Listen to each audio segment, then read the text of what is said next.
देना। साथियों, हाल ही के दिनों में आपको एक ट्रेंड देखने के लिए मिलेगा सोशल मीडिया पे खास तौर से, जिसमें बहुत सारी ऐसी पोस्ट, इस तरीके की वीडियो और कंटेंट आ रहा है जिसमें स्पेसिफिकली जो ब्राह्मण कम्युनिटी है उसको टारगेट किया जा रहा है और ये शो किया जा रहा है कि जो ब्राह्मण हैं ये एक मतलब मूर्ख किस्म के लोग हैं। ये मतलब अजीबोगरीब सी जो कमेंट्स हैं या पोस्ट हैं उस तरीके की दिखाई जा रही हैं। तो ये है क्या बेसिकली, किया क्या जा रहा है?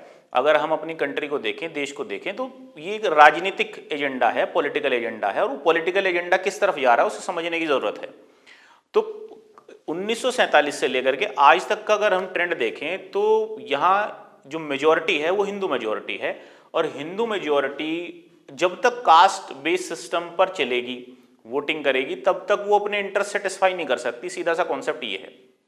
अब बात को समझिए, किया क्या जा रहा है। जो भगवान बुद्ध हैं, बुद्धिज्म जो है उसको बेस बना करके जो ब्राह्मण कम्युनिटी है उसको क्रिटिसाइज किया जा रहा है, और साथ साथ ब्राह्मण कम्युनिटी के साथ साथ बाकी की जो अपर कास्ट हैं उनको भी साथ में इंक्लूड कर ले रहे हैं।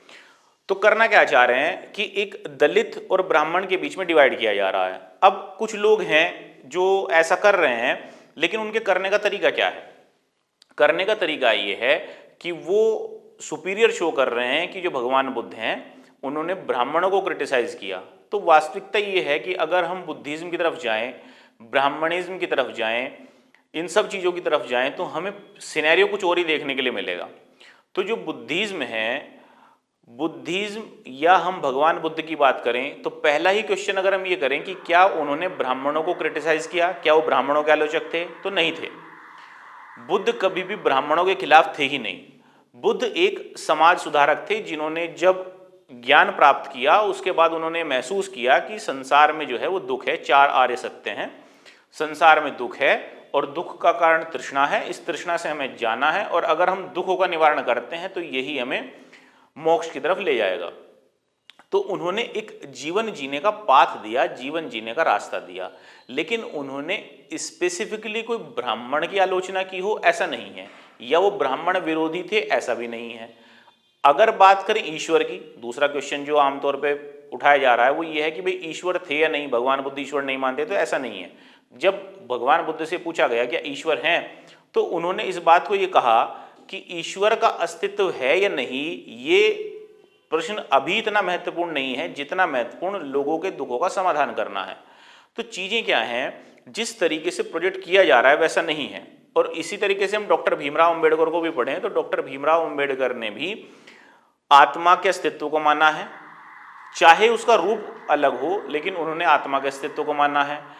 यानी कि कभी भी कोई भी थिंकर जो डीप नॉलेज रखता हो, गहराई में जाता हो, वो कभी ब्राह्मण विरोधी नहीं रहा। अब हो क्या रहा है, ये तो मैंने एक थोड़ी सी छोटी सी बात बताई, लेकिन वापस अब पॉलिटिकल बात पे आते हैं। तो पॉलिटिकल बात ये है कि मोटे मोटे तौर पे 5 चीजों पे काम चल रहा है। पहली चीज ये है कि देश में जो एक राष्ट्रवाद की फीलिंग आ रही है, नेशनलिज्म की फीलिंग आ रही है, उसको थोड़ा दबा दिया जाए।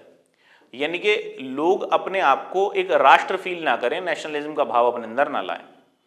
दूसरा जो ऑब्जेक्टिव है वो ये कि जो हिंदू है वो कंसोलिडेटेड वोट ना करे, वो वोट अगर करे तो वो जाति के आधार पे करे, कास्ट के आधार पे वोट डाले। तीसरा ये है कि जो मुस्लिम वोट है वो कंसोलिडेटेड रहे, वो डिवाइड ना हो।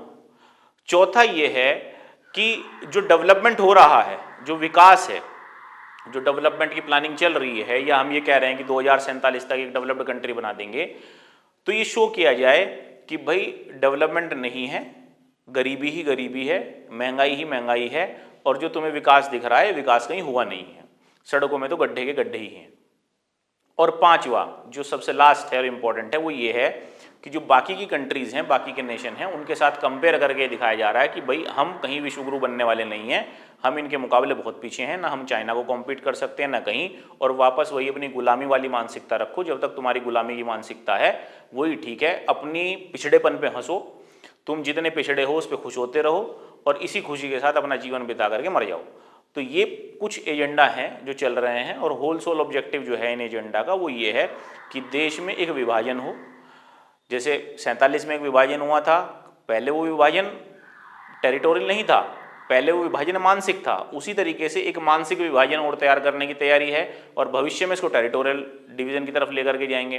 तो इन एजेंडा से बचने की ज़रूरत है, इन एजेंडा को समझने की ज़रूरत है। सरकार किसी की भी आए वो कोई मुद्दा नहीं, लेकिन देश में विभाजन की मानसिकता नहीं आनी चाहिए, क्योंकि अगर ये विभाजन की मानसिकता आई और अपने ऊपर हमें ये क्षमता, अपनी क्षमता के ऊपर विश्वास करना हमने बंद कर दिया, दोबारा से हमारे पतन शुरू हो जाएंगे, दोबारा से हम लोग वापस गुलामी की ओर जाना शुरू हो जाएंगे।